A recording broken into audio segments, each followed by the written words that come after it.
Alpha public school, Indian oil petrol pump के सामने, Raipur road, Mungeli.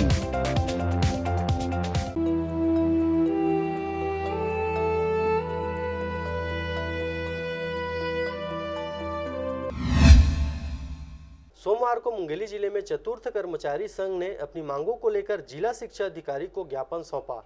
इस दौरान चतुर्थ कर्मचारी संघ के पदाधिकारी व सदस्य जिला शिक्षा अधिकारी से सौजन्य मुलाकात कर अपनी समस्याओं से उन्हें रूबरू करवाया।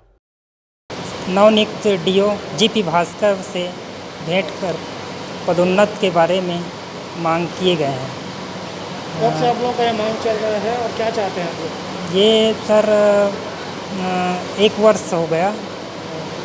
प्रत्येक वर्ष पदोन्नत किया जाता है और जीपी भास्कर सर बोले कि जैसे रोक हटता है तो पदोन्नत करेंगे करके।